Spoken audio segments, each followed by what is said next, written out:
Hello students, once again I am here with new topics of dictionary. So let's start. Yesterday we left our discussion regarding the characteristics of dictionary. Today I will explore some new things, how to create a dictionary. So first of all, creation of dictionary is very simple. As we have looked that list were created in two ways. Just I am for recap, I am writing this. This is how. This is L is equal to what? L is equal to something like this. So L is an empty list. Similarly, you can create a dictionary, empty dictionary like this. Okay, the thing is similar. No need about perception of the topic. So again I am here. Okay, let's see. You might have learned that list may also be created by using a simple function list. The effect is same as above, an empty list. Similarly, a dictionary may also be created by using a simple function dict. It will create an empty dictionary. So this is a very basic thing, how a dictionary is being created, either by using sign that is braces. D is equal to braces, it will create an empty dictionary, or the same thing may be done by using dict function. Okay, the dict works as a constructor. Constructor is a function which is used to construct the type, the data variable.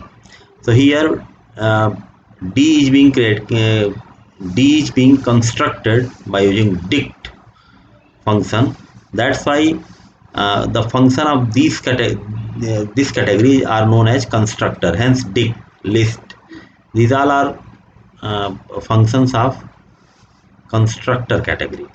Moreover, uh, dictionary may be created very simple by initialization. This is the most used method how to create a dictionary. Look at this. Suppose I am using here some just make some relevance. Suppose student is a name of dictionary.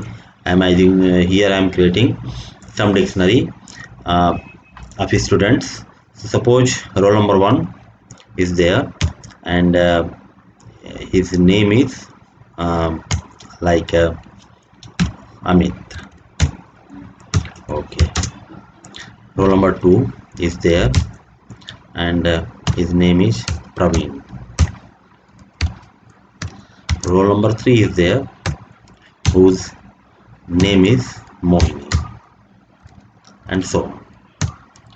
So this is the very basic way how to create a dictionary.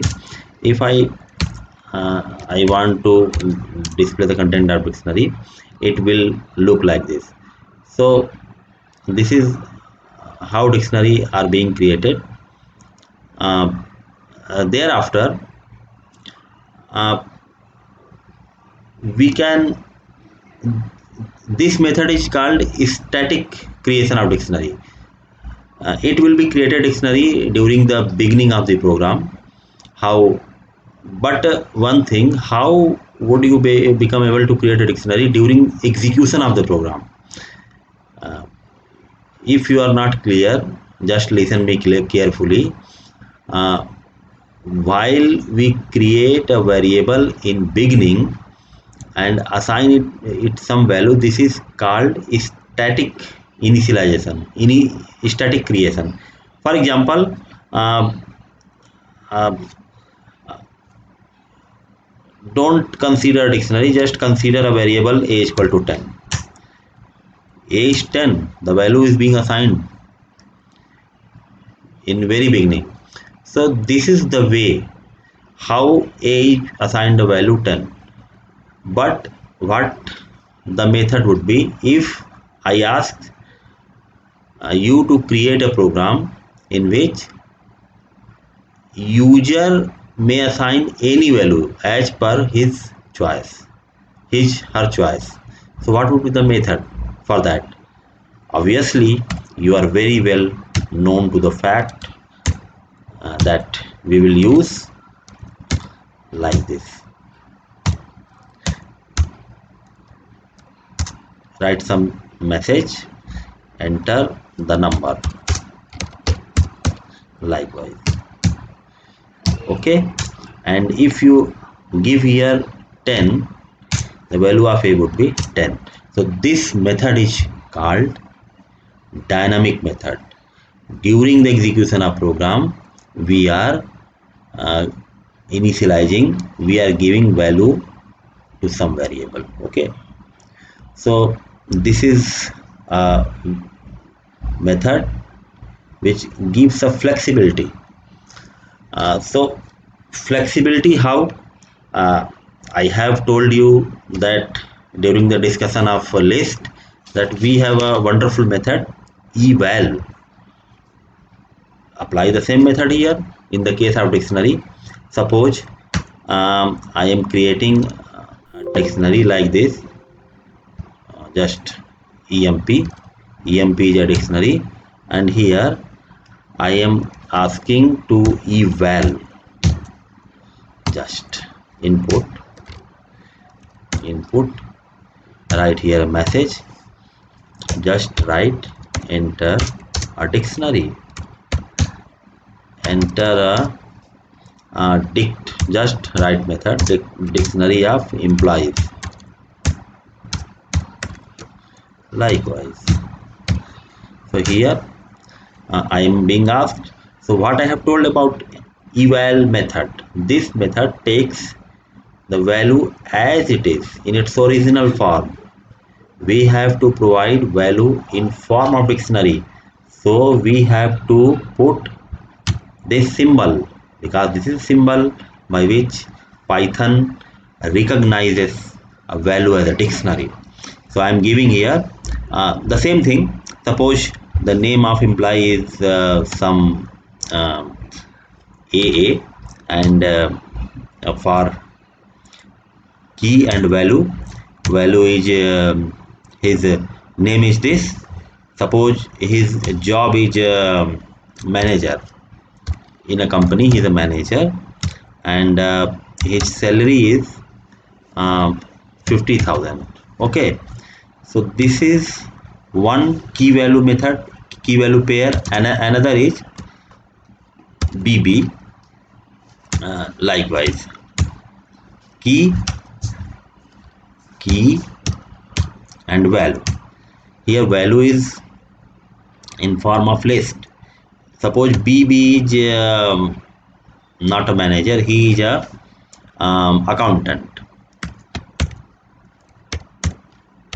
accountant in the firm. His salary is 50,000, suppose 30,000.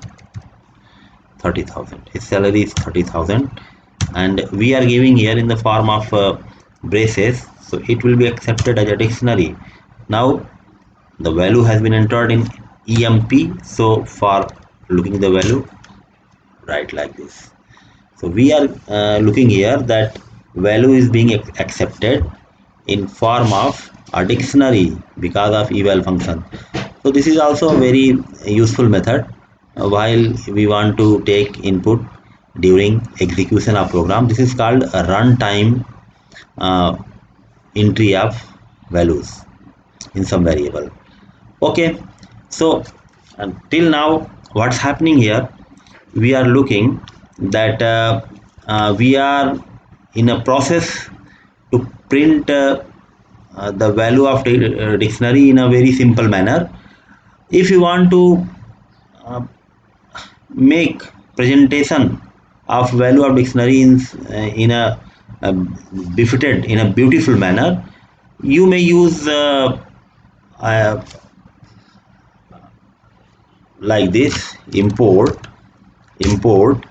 json. Json is a library by using this library, you uh, may write output of the dictionary in pretty beautiful manner. How it is, look, now I'm writing print like this: json dot dumps method, dumps, and simply write here the name of that dictionary variable, that is emp, and indent is must. Without indent you can't get the value. What's happening here? Good, look, it is a very uh, this is a presentable manner. Key and value are being presented in a beautiful manner, and indentation is a word. Indentation means we are providing value from the left side. So indent means 2. So this is value, the gap is here. If you may look at it, this is gap from here to here is 2 pixels, like something like this. That's why it is being presented in a beautiful manner. If you increase the gap, suppose instead of 2 I'm writing here 4, the gap would be like this. So I think indent is clear, and this is mandatory argument.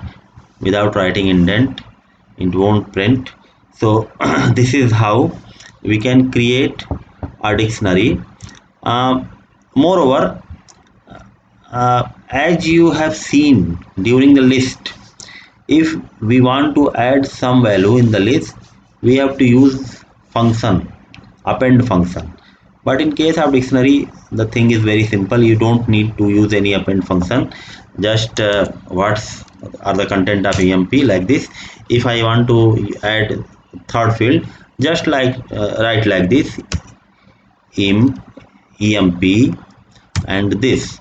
Suppose some employee is cc, like this, and he is what? cc is um, suppose salesman, not salesman, is also manager, no problem. Manager, manager, and what's the manager? His salary, he is the newly appointed manager. That's why his salary is 30,000. Okay, and see what's happening here. Key value. Okay, something is there. Key is equal to this, and value is equal to this. Key is equal to this, value is equal to this. Okay, likewise, what is here? Oh, sorry, value is this, comma. I think it is crystal clear, there is no doubt. Actually, value is what? Value is a list of elements. So in the syntax of list, there is nowhere colon. That's why it is giving error. So here, key value. Key must be immutable. cc is a string which is immutable. Key can't be repeated, it is not being repeated. So all the features of key are meeting here, and value may be anything. So as per usual syntax, so it is here. So what's the impact of this? If I look, this is the impact of this. The third value has been added. So this is how we can create a uh, this is how we can create a list by simply if I want to create a empty list, methods are clear. If I want a dynamic list, if I want a static list, our methods have been discussed. uh, so read it, and I will continue the lecture in next video. Thank you very much.